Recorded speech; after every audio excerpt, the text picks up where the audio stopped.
The midday rush had just ended at Maple Street Cafe, a modest little diner tucked between towering office buildings. Inside, the hum of conversation gave way to clinking dishes and low jazz playing from an old speaker above the counter. Liam, a 24-year-old waiter with tired eyes and calloused hands, moved swiftly between tables. His uniform was clean, but frayed at the cuffs. The soles of his shoes were nearly coming apart. Still, he smiled politely at every customer, kept his back straight, and never let the exhaustion show, at least not outwardly.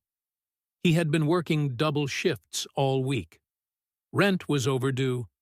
His little sister, Nora, needed medication their insurance wouldn't cover. And his dreams of going back to college? They felt like a lifetime away. At one of the corner booths sat a group of young professionals, clients from the nearby law firm. They had come in laughing, ordering extravagantly, dropping names like trophies. When Liam approached with their bill, one of them sneered. "Hey," the man said, glancing at the receipt, "do you get tips, or do you just live off pity?" Laughter. Liam froze, forcing a tight smile. "Tips are appreciated, sir." Another chimed in. "Well, here's a tip. Maybe try a real job." The laughter grew louder. Liam turned away, gripping the receipt so tightly it nearly tore. He disappeared behind the counter and pretended to wipe down already clean menus. His hands trembled slightly. His manager had seen it all and said nothing. What none of them noticed was a man sitting quietly at the far end of the diner, wearing a cap low over his brow. His face was partially hidden, but his expression was unmistakable, compassion mixed with quiet fury. It was Brendan Fraser, and he had seen everything. After the incident, the group of lawyers paid and left, still chuckling. Brendan Fraser remained seated, nursing a half-empty cup of black coffee. He waited until the cafe emptied out a bit, then motioned gently to Liam. "Hey, kid," he said quietly. "Got a second?" Liam hesitated. He recognized the voice, looked closer. His eyes widened. "You're—" Brendan smiled softly. "Yeah, but let's skip that part. Sit with me." For a moment, Liam stood frozen. He'd seen Brendan Fraser in movies growing up, The Mummy, George of the Jungle, and more recently, in a film that had made him cry harder than he had in years. He sat down slowly, still in shock. Brendan leaned forward, hands clasped. "I saw what happened. I just wanted you to know. They were wrong." Liam gave a strained laugh. "It's fine. Happens more than you'd think." "That doesn't make it okay." There was a silence between them. Not awkward, just heavy with things unsaid. Brendan continued, "I worked as a dishwasher once, right after my first big audition. I remember scrubbing plates until my fingers bled, then walking to a payphone to call my agent. No one saw me then, either." Liam looked down at his hands. They bore the same kind of quiet wear. "I don't know what your dreams are," Brendan said, "but don't let people like them steal your fire." Liam swallowed hard. "I wanted to study film, be a director. But, you know, life." Brendan's eyes lit up. "You ever shot anything?" "Just on my phone. Little things. I write too. Scripts, mostly, for fun." "Maybe not just for fun," Brendan said with a glint in his eye. Then he did something that stunned Liam. He pulled out a business card and scribbled something on the back. "This is my producer's contact. Tell her we talked. Send her your work." Liam stared at the card as if it might vanish. "But why are you doing this?" Brendan smiled. "Because someone did it for me once. And because you've already earned it, Liam. I just noticed." In that moment, Liam didn't feel like a waiter. He felt seen. 2 weeks had passed since that unexpected night. Liam's shifts at the cafe continued, but something inside him had changed. Between refilling coffee pots and mopping the floors, He worked on his short script during his breaks. It was raw, honest, about a boy who lived between two worlds, one of hunger and one of imagination. One rainy afternoon, while folding napkins behind the counter, his phone buzzed. An email. Subject: Brendan Fraser, Submission Review. His hands shook as he opened it. "Hi, Liam.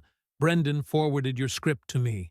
I read it last night, and I have to say, I couldn't stop thinking about it. I'd like to meet. Best, Jennifer Carr producer, Skyline Films." His knees nearly gave out. Later that week, Liam stepped nervously into a small studio office in downtown Los Angeles. His jeans were clean but frayed. He wore the only collared shirt he owned. Jennifer Carr was kind, sharp-eyed, and to the point. "You've got something, Liam. It's not polished, but it's real. And real matters. I want to help you develop this." He blinked. "Seriously?" Jennifer leaned forward. "Look, Brendan doesn't throw names around. If he sees potential, I listen." She handed him a manila envelope. Inside is a small grant. Not much, but enough to give you time to focus. We'll assign you a mentor, someone to guide the development. Liam stared at her. "Why would anyone do this?" Jennifer smiled. "Because stories like yours deserve to be told. And because you're not just writing scripts, you're writing your way out." Liam left the building in a daze, holding the envelope like it was made of gold. That night, he didn't return to the cafe. He went home and wrote until sunrise. 1 year later, the lights dimmed inside a modest but packed art house theater in West Hollywood. The crowd was a mix of students, writers, and a few curious industry insiders. On screen, the final scene of a short film faded to black. Silence hung heavy in the room, followed by a slow, rising wave of applause. Backstage, Liam stood just off the curtain, heart pounding. The title card of the film read, "Between Sidewalks and Stars," written and directed by Liam Reyes. His name: real, visible, permanent. A volunteer appeared beside him. "They're asking for you." Liam stepped onto the small stage, blinking at the lights. He was no longer the invisible boy behind a mop.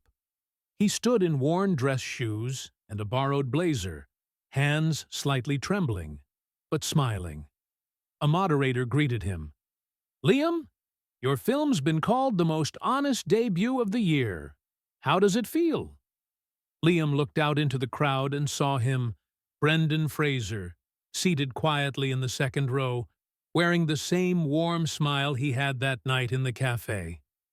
Liam's voice caught for a moment, then steadied. "It feels like someone finally turned on the lights." The moderator smiled. "What inspired this story?" Liam paused.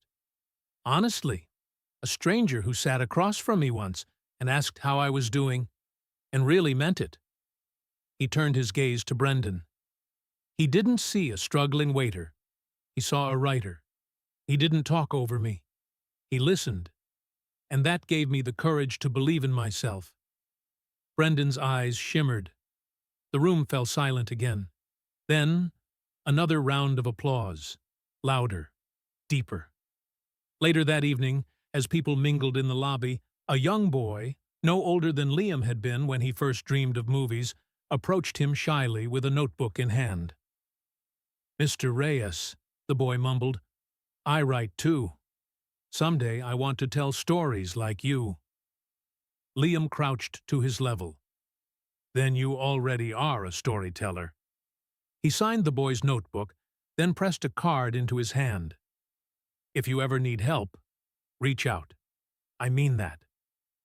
As the boy ran off, Liam turned and found Brendan standing behind him.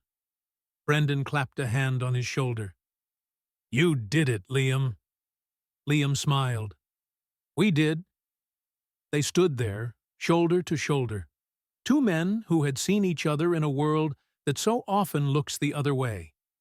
Because sometimes the greatest stories aren't written in ink, but in the moments when someone chooses to care.